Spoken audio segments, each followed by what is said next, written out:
আসসালামু আলাইকুম নানুপুরা, আমি রান্না করে আসলাম। তোমাদের সাথে আমি পালং শাক রান্না শেয়ার করব টাকি মাছ দিয়ে। আমি হলুদ আর লবণ মেখে দিলাম, তেল ছাড়া ফুটে দিয়ে দিলাম পেট ফেরিয়ে কতগুলো মরিচ।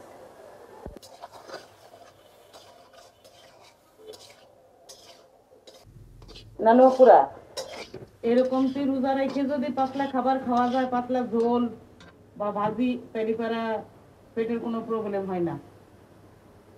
এই যে আমি পালং শাক কেটে রাখছি, ধুয়ে কেটে দিয়ে দিলাম।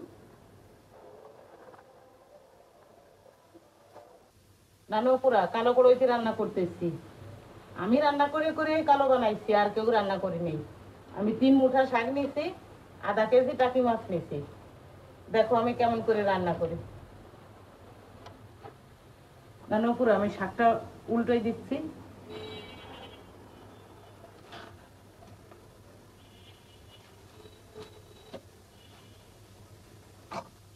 এতে অনেক পানি গলে যাবে, মাছ শাক একবারে সেদ্ধ হয়ে যাবে। নানুপুরা, এই যে শাক মিলে গেছে, শাক কম হয়ে যায় এরকমটি।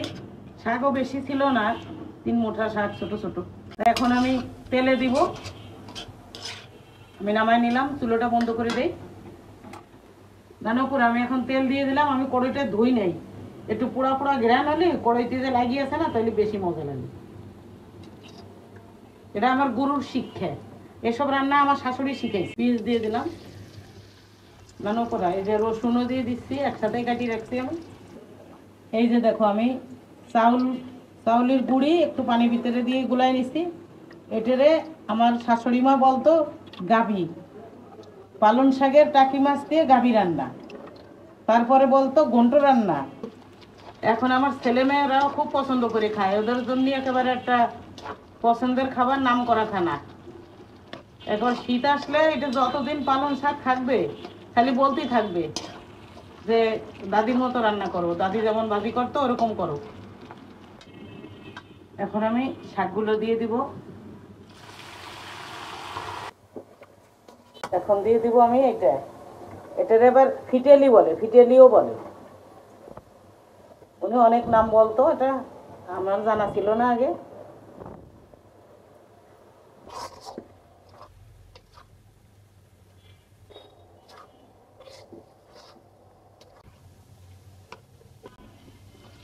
নানুপুরা, দেখো কত সুন্দর হয়েছে ভাজিটা।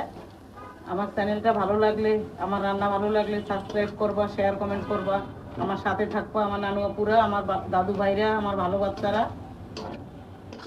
তোমরা আমার একটু টাইম দিও। এই দেখো, এখন আর পানি নাই। ওই যেটা তালির গুঁড়ি দিয়েছিলাম ওটাও সেদ্ধ হয়ে গেছে। এই দেখো, এখন আর কড়াইতে ধরে না, নাড়া দিলেই দলা হয়ে যায়। দেখতো, এটা রান্নার এরকম সিস্টেম আছে। হয়ে গেছে আবার রান্না। এখন আমি চুলোটা বন্ধ করে দিলাম। নানুপুরা, দেখো আমার মেয়ে বাটি নিয়ে আসছে, একটা পেয়ালা নিয়ে আসছে, একটু দাও। আমার মেয়ের তর সচ্ছে না, একটু মুখে দেবে। তো তোমরা এরকম করে খাই দেখো তাড়াতাড়ি। নানুপুরা, এখনো পালং শাক অনেক পাওয়া যায়। তো তোমরা ভালো থেকো, খোদা হাফেজ।